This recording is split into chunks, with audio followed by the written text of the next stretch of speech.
Quem veio aqui para ouvir a voz de Deus, a palavra de Deus? Você acredita que Deus fala? Sim ou não? Deus vai falar com você hoje. O tema da mensagem de hoje, espera que eu tenho um tradutor, porque eu não consigo falar aqui na entonação correta a série. Mas vou colocar aqui um cara, né? Randolfo, por favor, como é que se pronuncia? Vamos lá. Sou filho ou sou filho? Vamos dar um aplauso ao Senhor pelo nosso... Pessoal, a série desse mês, quando você usa essa expressão, sou filho, isso é uma interrogação para você? Que sentimentos isso suscita no seu coração? Ou isso é uma... Quando você fala sou filho, isso vem acompanhado de uma interrogação ou de uma exclamação? É algo que te alegra. Então é muito importante. A gente vai estar trabalhando esse mês de julho sobre a questão da nossa filiação. O que você sente diante dessa afirmação? O que vem na sua mente diante da palavra pai? O que vem na sua cabeça? O que vem na tua memória quando a gente fala dessa palavra pai? É muito importante a gente tratar disso, a gente falar sobre isso. Vamos lá. A filiação plena, para você ter a sua paternidade bem resolvida, a filiação, ela tem 3 dimensões. A primeira dimensão da filiação é a filiação biológica. São os nossos pais, são as pessoas, a família que a gente nasceu. Então, essa filiação biológica, ela é extremamente importante e determinante sobre a nossa visão em relação a Deus. A maneira como você se relaciona, a maneira como você enxerga Deus hoje, tem muito a ver com a sua família biológica. Tem muito a ver ao que você experimentou nessa relação de autoridade. E muitos de nós temos uma visão completamente deturpada em relação a Deus por causa da nossa má experiência e por causa da nossa má formação, né, que a gente teve desses representantes do Senhor na nossa vida. Então, isso é muito sério e a gente acaba transferindo essa ideia, transferindo essa visão, transferindo esse tipo de relacionamento, de entendimento para o nosso relacionamento com Deus. Como é que você enxerga Deus na sua vida? Quem é Deus para você? Talvez você tenha tido experiência na sua família biológica, talvez você é órfão mesmo, de pais mortos. Você foi criado por alguém, você carrega essa dor. Ou talvez você é órfão de pais vivos. Talvez na tua casa você foi marcado pela rigidez excessiva. Ou você foi marcado pela indiferença dos seus pais. E isso tudo, hoje você acaba carregando essa bagagem e transferindo isso para a sua visão e para o seu relacionamento com Deus. E você não consegue enxergar Deus como esse pai que a Bíblia descreve. Quem está me entendendo, diga amém. Então, qual é a tua bagagem? Qual é a tua história? Isso é muito importante. Eu me lembro, que quando eu me converti, eu já falei aqui várias vezes, mas eu não consigo lembrar de um período na minha vida, onde a minha família não vivesse em crise. A minha infância toda, eu não consigo lembrar, assim, de passar 30 dias, se não tivesse na minha casa agressão física ou verbal. Cansei de chegar na minha casa e a minha mãe está sendo agredida fisicamente pelo meu pai. Então, assim, essa foi a minha infância inteira. O Geraldo até brinca comigo que eu como muito rápido. Deixa eu contar aqui um testemunho para vocês. Não é para ter pena não, tá, irmão? Eu me lembro que quando eu ia... O feijão, bicho era meio doido. Eu me lembro que o feijão estava no fogo. Imagina a panela de pressão. Saía do fogo, colocava no prato, meu pai ia para trás. Come logo. gayzinho, come rápido isso aí. E eu comia, a minha boca, se eu pegar uma coisa pegando fogo e queimar minha mão, sabe onde eu coloco a coisa que está pegando fogo? Na minha boca, porque minha boca ela é a boca de fogo. Aguenta qualquer temperatura. Eu me lembro que por um grande período da minha vida eu era servente de pedreiro. Eu trabalhava como servente de pedreiro nas obras do meu pai. E eu era acordado na maioria dos dias de maneira muito delicada. Eu dormia num colchão no chão e eu acordava com bicuda na costela. Acorda, vagabundo! Bora trabalhar, vagabundo! Eu vivia em um ambiente onde eu tinha que me esforçar ao máximo, não nem para receber amor, mas assim, para pelo menos ficar em paz, para pelo menos não levar bronca, para pelo menos não ter grandes problemas. E quando eu me converti, a minha visão em relação a Deus, gente, eu me apaixonei por Deus, mas eu só conseguia me relacionar com um Deus todo-poderoso. Eu não conseguia me conectar com essa história de Deus Pai. Esse negócio me causava arrepios. Eu me lembro que o primeiro pai top, um pai segundo o coração de Deus que eu conheci foi o meu sogro, o pastor Zé Maria, o pai da Gisele. Primeiro pai que eu conheci de verdade, porque até aí eu não sabia o que era um pai. Quando eu conheci ele, eu vi a maneira como ele tratava a esposa dele, a maneira como ele servia a família, servia os filhos. Sabe qual foi a minha reação? Raiva. Eu senti raiva dele. Sabe o que eu dizia? Isso é um leso, é um abestado. Porque o meu trauma gritava dentro de mim. A imagem que eu tinha da figura do pai era uma coisa ruim, péssima. Eu achava que eu tinha que dar o meu melhor para Deus 100%. E se eu falhasse, Deus não me amava mais e eu não servia mais para Deus. Eu me via como alguém descartável. Você pecou, você não serve mais. Você não presta mais. Você é um inútil. Era assim que eu me sentia. Quem aqui acompanhou o processo? Quando eu me converti, estava no auge do Diante do Trono. Quem é dessa época aí? No auge. Aí lançaram. Tem a nossa Ana Paula Valadão Junha ali, né? Tá aqui. Né? E assim, aí veio o primeiro CD, gente, eu era fã de carteirinha. A música era assim: eu me prostro diante do trono, eu me prostro diante do rei. Gente, eu era fã. Eu digo, meu Deus, quando é que vem o próximo CD? Aí veio o segundo CD, Exaltado. Eu digo, oh glória. Exaltado. Você sabe cantar aí? Exaltado. Exaltado.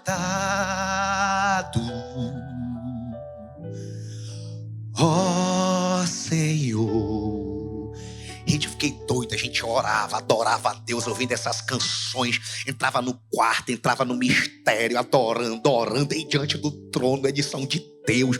Eita, pensa num povo ungido.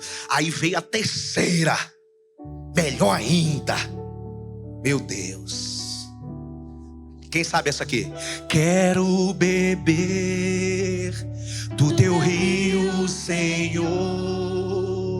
Sacia minha sede, lava o meu interior. Canta aí, quem sabe canta. Eu quero fluir em tuas águas. Eu quero beber. Eu quero beber da tua fonte, fonte de água viva.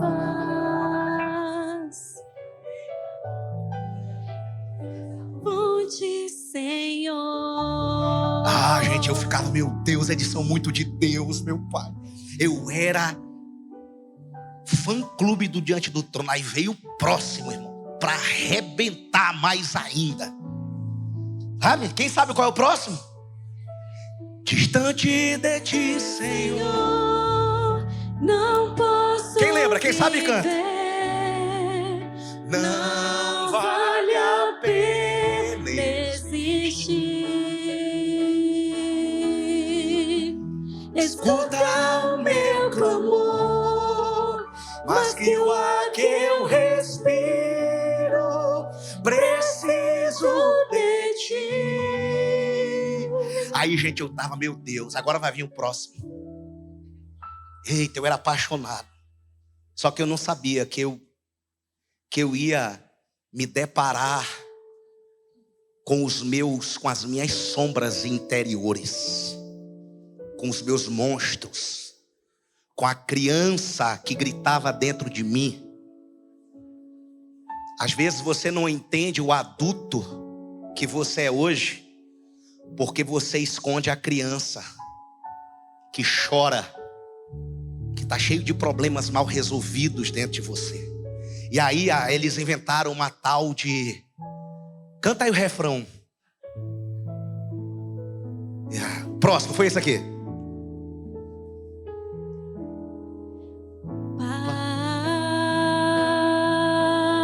Pai, meu Pai. É bonita, né? Canta aí, irmão. Meu papai.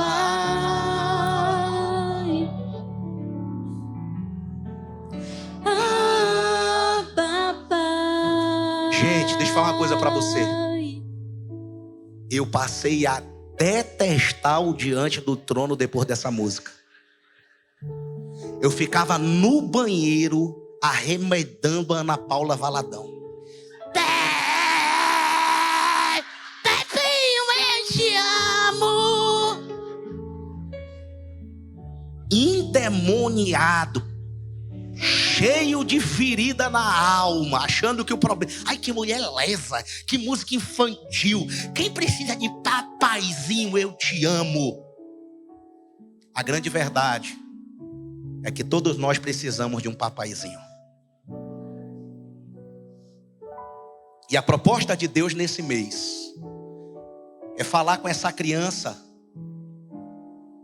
que se feriu, que se bloqueou, que se traumatizou e entrou em uma área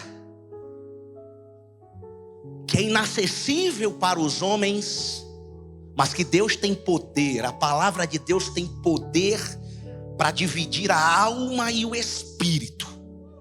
O Espírito Santo tem poder de restaurar você completamente. Você pode ser o pai que você nunca teve. Você pode ser tudo aquilo que Deus planejou para você. Então, a filiação tem 3 dimensões. A primeira é a biológica, a segunda é a divina. Quando eu encaro e resolvo a biológica, eu alinho a divina, a paternidade de Deus na minha vida, a maneira como eu me relaciono com o Pai Celestial. E temos também a paternidade espiritual, que é o quê? Uma família espiritual que Deus nos colocou. E, gente, eu falo sempre, torno a dizer, que a igreja não é um lugar para frequentar, ela é uma família para pertencer. A ideia de Deus, escute, quando a família biológica falha, lá no Antigo Testamento, através de Adão e Eva, Deus, através de Jesus, ele cria uma família espiritual que não resolve 100%, mas ajuda a sanar e a realinhar esse relacionamento com os filhos, com o Pai Celestial. Então, são essas 3 dimensões de paternidade, e a gente vai falar um pouquinho aqui sobre orfandade. Diga comigo, orfandade. A gente vai falar do primeiro órfão da Bíblia. Porque assim como existem órfãos de pais vivos, existem também órfãos que decidiram ser órfãos, ainda que tenham os melhores pais possíveis. Escolheram viver como órfãos. E a orfandade nasce justamente no coração de um ser, de um filho amado que tinha um pai maravilhoso e que decidiu viver como órfão. A Bíblia conta essa história lá no livro de Isaías, capítulo 14, versículo 13 e 14. O primeiro filho amado, o mais belo entre os filhos. E ele, demonstrando o seu coração órfão, ele disse: você que dizia no seu coração: subirei aos céus, erguerei o meu trono acima das estrelas de Deus, eu me assentarei no monte da Assembleia, no ponto mais elevado do Monte Santo, subirei mais alto que as mais altas nuvens, e serei como o Altíssimo. A orfandade começa no coração de um anjo de luz, que se transforma em Satanás, o filho que vira inimigo. E se a gente olhar para a história da Bíblia, você vai ver o tempo inteiro um pai querendo se relacionar com um filho. Primeiro o filho, Lúcifer, que se rebela. Depois ele tenta recomeçar com Adão e Eva. Esse filho órfão vem e rebela o coração desse novo filho. E depois o próprio pai, ele envia o seu filho unigênito para que morresse, para que ele não tivesse mais um único filho unigênito, mas para que ele se transformasse o primogênito dentre muitos irmãos. Ei, gente, a história da Bíblia é o tempo todo Deus trabalhando para trazer os filhos de volta para a casa do Pai. Eu quero dizer para você que vai chegar o dia que os filhos vão voltar para casa. Lá em Apocalipse está escrito que eu vi uma multidão de filhos de raças, línguas, povos e nações, de filhos que foram lavados e remidos pelo sangue do unigênito e se transformaram filhos amados do Deus Todo-Poderoso. A Bíblia é sobre filiação, a palavra de Deus é sobre a cura da orfandade. Nós carregamos esse sentimento. O que levou Lúcifer a decidir ser órfão? A gente vai ver ali: soberba, competição, autossuficiência, independência, não pertencimento, um monte de sentimentos que são a raiz da orfandade.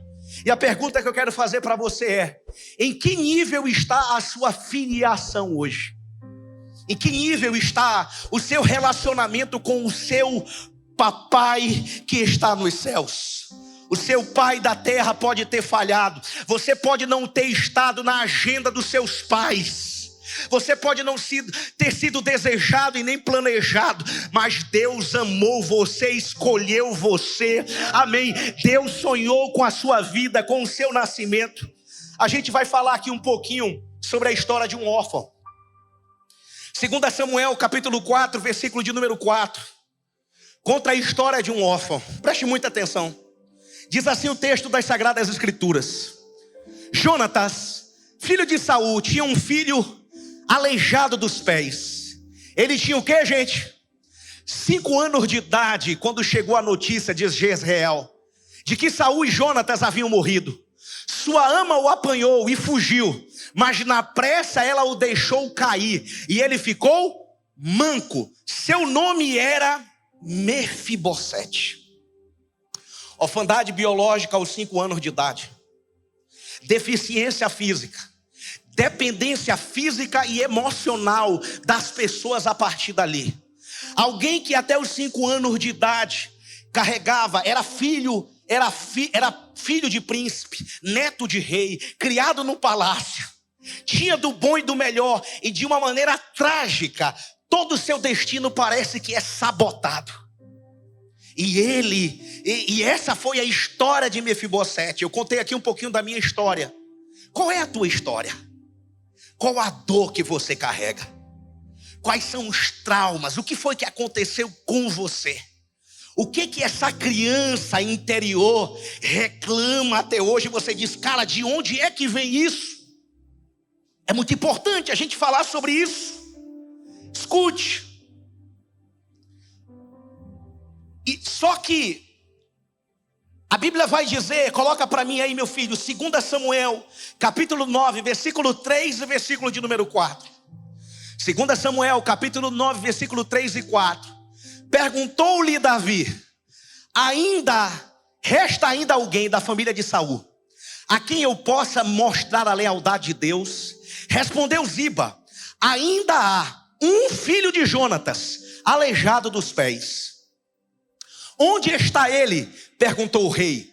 Ziba respondeu: na casa de Maquir, filho de Amiel, em... Aonde, gente? Diga comigo, Lodebar. Significado, Lodebar é uma cidade. O significado da palavra é cidade sem pasto, cidade de escassez, cidade onde falta afeto.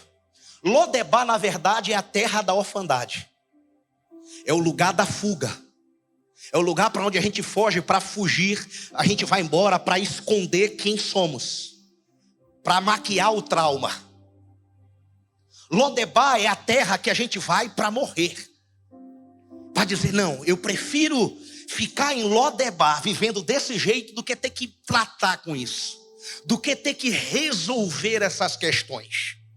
Lodebar é a fuga, são as terras, são as situações que o diabo coloca na nossa vida para a gente fugir da nossa realidade. Quem sabe o teu Lodebar pode ser o teu vício em drogas. É a terra da fuga, é o lugar para onde você foge.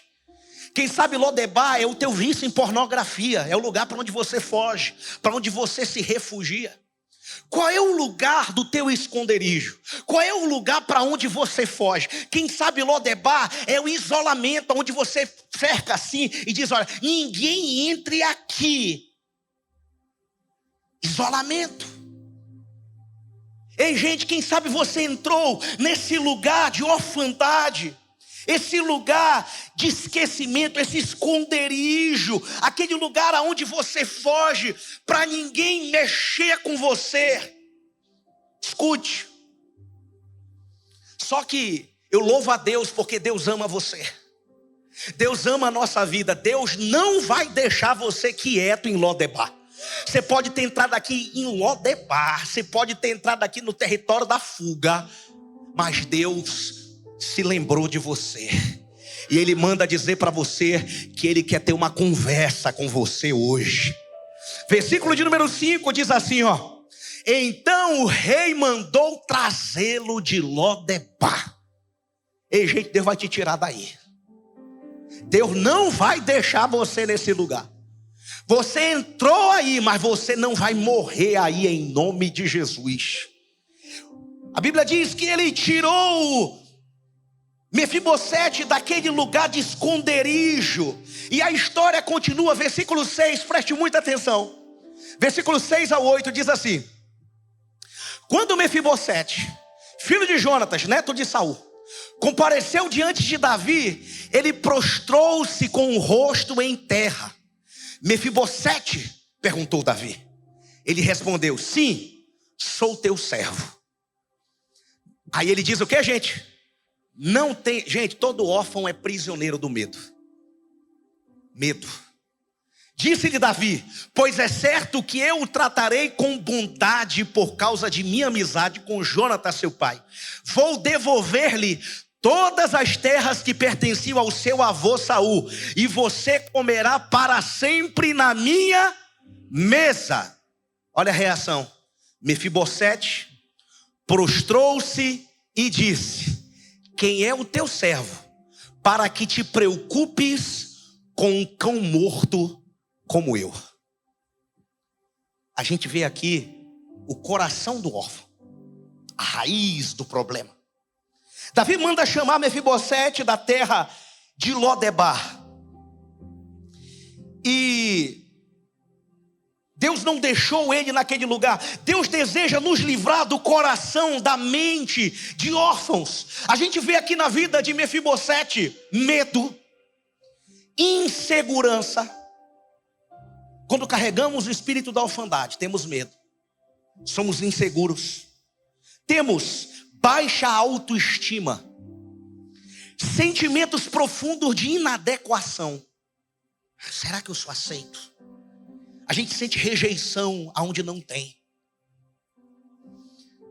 Outra coisa, vergonha, autocomiseração, crenças de não merecimento. Gente, o favor de Deus diante dele, ele diz, eu não mereço não. Ei, eu estou no lugar errado.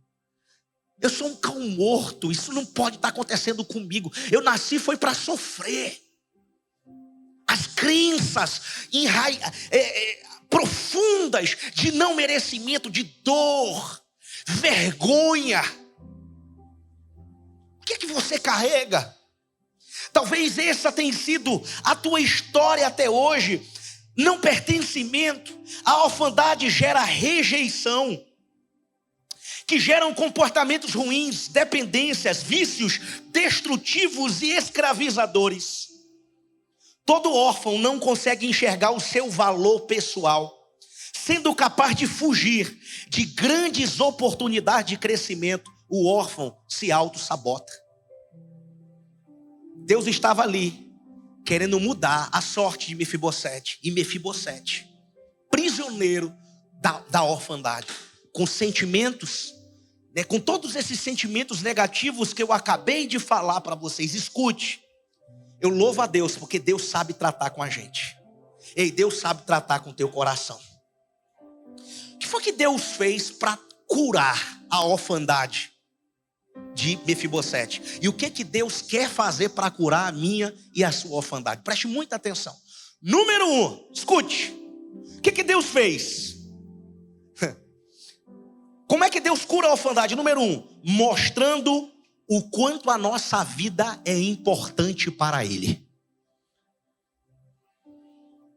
Imagina só, o cara em Lodebar, esquecido há anos e anos. Do nada, num belo dia, o rei diz: cara, tem alguém da família de Jonatas para me honrar? Eu quero, olhe para mim, guarde isso no seu coração. Deus não esqueceu de você. O seu nome está sendo lembrado e falado dentro do palácio nesse exato momento.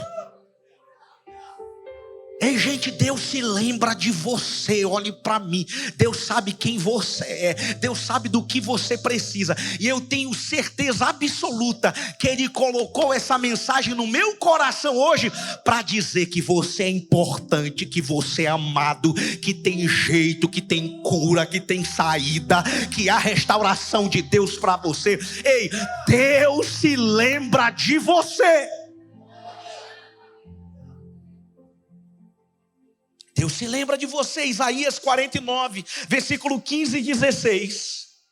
Isaías 49, versículo 15 e 16 diz assim: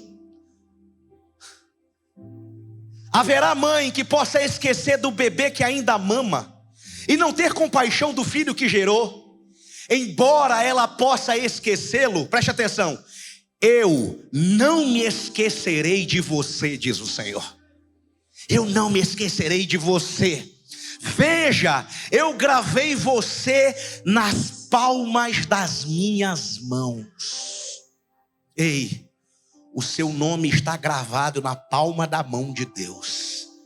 De vez em quando Ele olha e lembra: é o meu filho, é a minha filha. Ainda que uma mãe, ainda que o teu pai. Ei, Deus se lembra de você. Como Deus cura a nossa orfandade. É interessante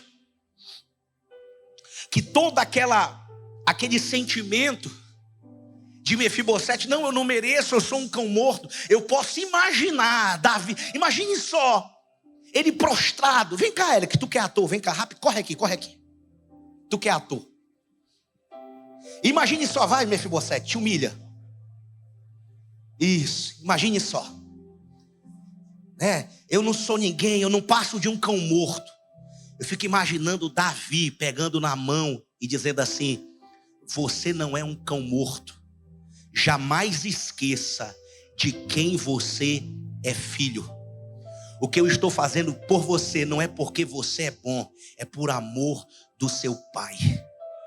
Ei, gente, olhe para mim. Você tem um pai. E é por amor do pai que Deus te restaura. Ei, sabe o que Deus faz para curar a nossa vida, a nossa orfandade? Ele afirma a nossa identidade. Você é filho, você é filha. É interessante que você lembra do batismo? Quem lembra do batismo em águas aqui? O que o pai fala? Esse é o quê? O meu filho amado. E aí, depois do batismo, obrigado, meu filho, tá? Depois do batismo, Jesus vai para o deserto e o que o diabo fala para ele? Se tu és filho. Deus afirma, você é filho. O diabo vem e diz, se tu és filho, por que está passando fome? Por que está passando por isso? Se tu és filho, prove. E às vezes a gente cai no... O papo é o mesmo. Você é filho, então prove que é filho. Ei, olhe para mim. Quem é filho não tem que provar nada. Você está me ouvindo? Se tu é filho, transforma, prova, mostra que tu é filho. Ei, não é pelo que você faz, é pelo que ele fez. Você é filho. Essa verdade você precisa tomar posse na sua vida com todo o seu coração. Romanos capítulo 8, do versículo 14 ao 16, leia esse texto comigo.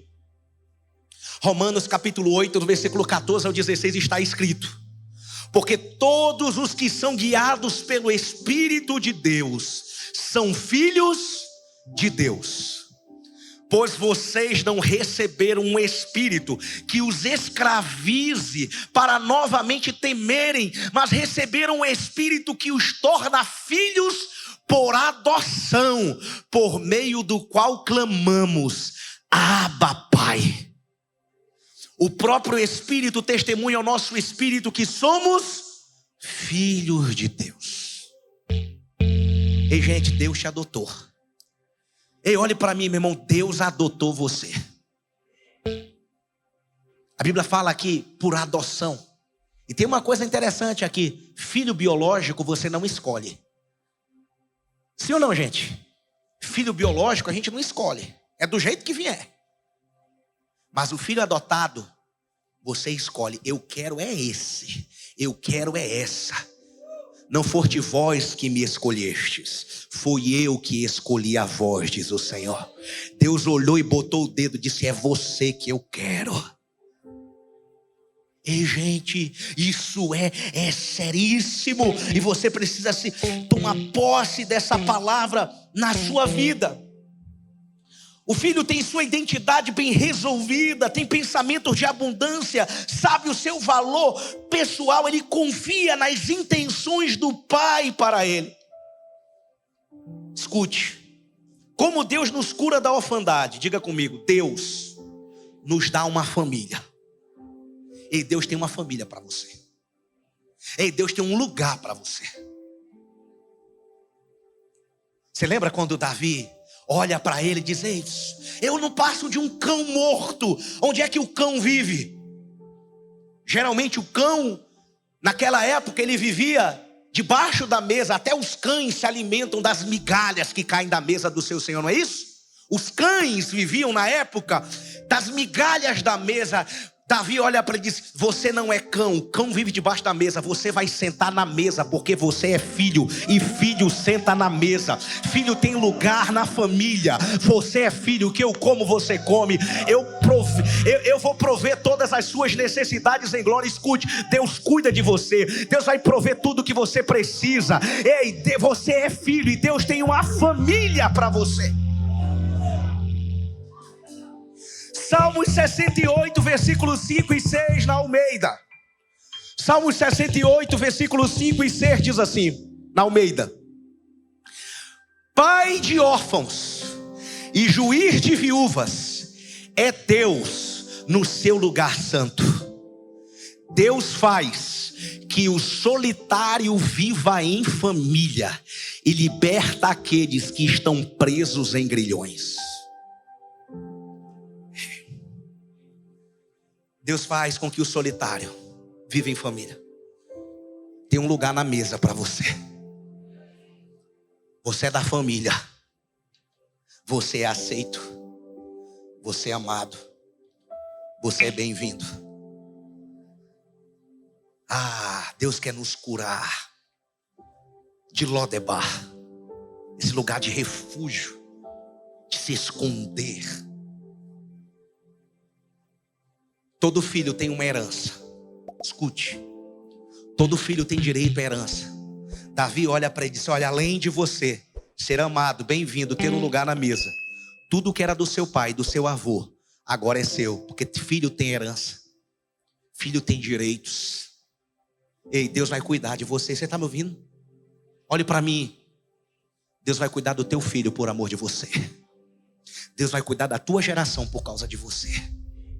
Ele é o teu pai.